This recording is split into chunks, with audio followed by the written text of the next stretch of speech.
সংবাদের শুরুই করেছিলাম বৃষ্টিপাত এবং জনভোগান্তির তথ্য দিয়ে। আমরা জানিয়েছি যে প্রায় ৭৬ মিলিমিটার বৃষ্টি হয়েছে, যেটি আজকে এই বছরের সর্বোচ্চ।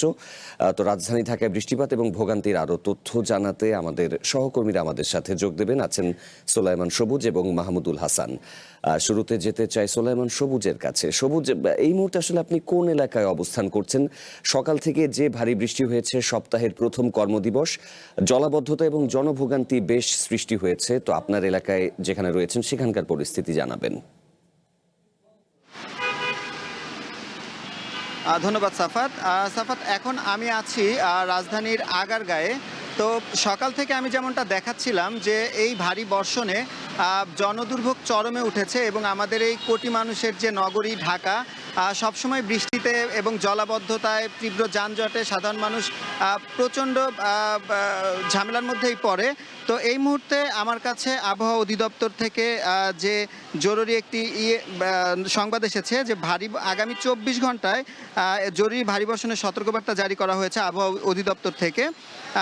আমার হাতে থাকা অফিসিয়াল বিজ্ঞপ্তিতে বলা হচ্ছে সক্রিয় মৌসুমি বায়ুর প্রভাবে আজ দুপুর ১২টা থেকে পরবর্তী ২৪ ঘন্টা ময়মনসিংহ, চট্টগ্রাম ও সিলেট বিভাগের কোথাও কোথাও ভারী থেকে অতি ভারী বর্ষণ হতে পারে।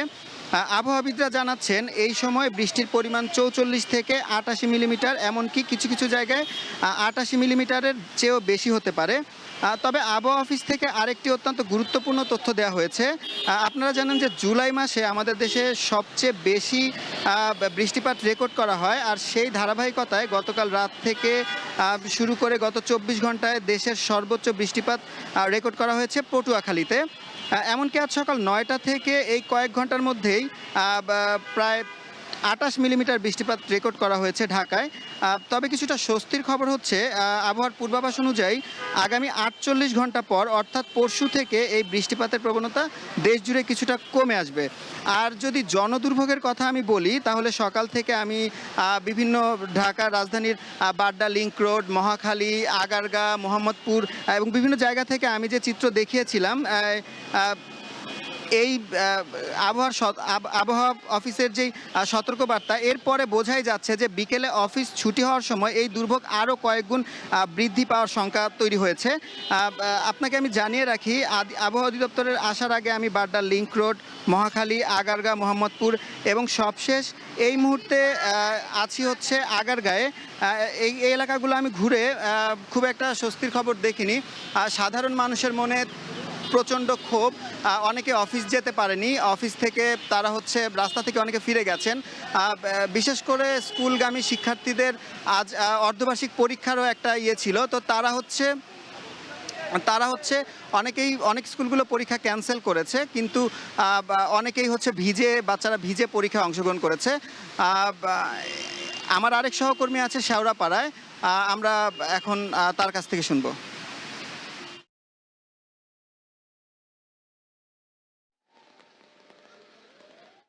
সেই তথ্য শুনছি।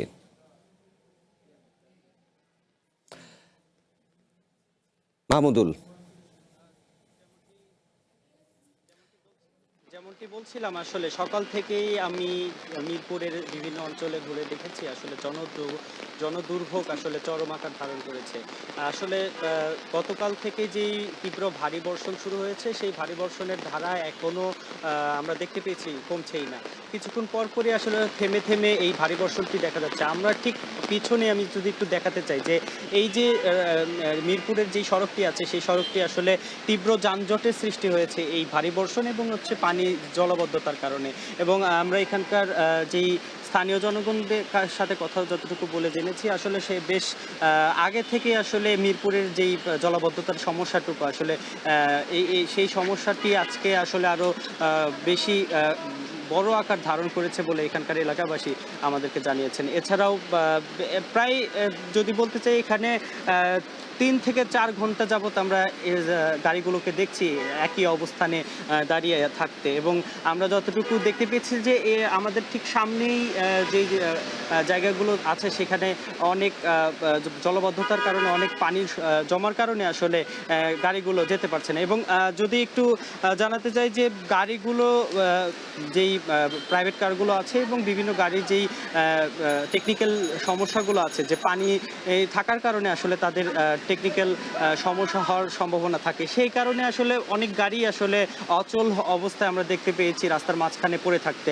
এর কারণে আসলে তীব্র যানজটের সৃষ্টি হয়েছে। এছাড়াও এখানকার যেই স্থানীয় মানুষরা বলছেন যে অপরিকল্পিতভাবে ড্রেনেজ সিস্টেম তৈরি করা এবং যে খাল নদী ভরাট করার কারণে আসলে এই যে জনদুর্ভোগ, এই যে বৃষ্টির পানির কারণে জলাবদ্ধতা এটি আসলে সৃষ্টি হয়েছে।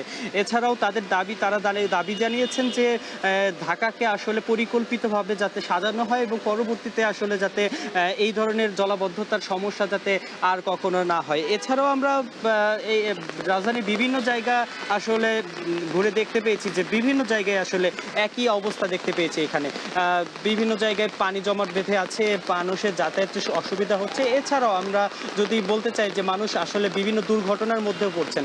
এছাড়াও আমরা মিরপুরের বিভিন্ন শিক্ষার্থীদের সাথে কথা বলে যতটুকু জেনেছি যে তাদের যেই স্কুলে যাওয়ার যে সমস্যাটি হচ্ছে, তারা স্কুলে যেতে পারছে না এবং যার কারণে অনেক স্কুলই আসলে বন্ধ করে দেওয়া হয়েছে এবং স্কুলগুলোতে এখন পরীক্ষা চলছে, সেই পরীক্ষাগুলো স্থগিত করতে শিক্ষকরা বাধ্য হয়েছেন।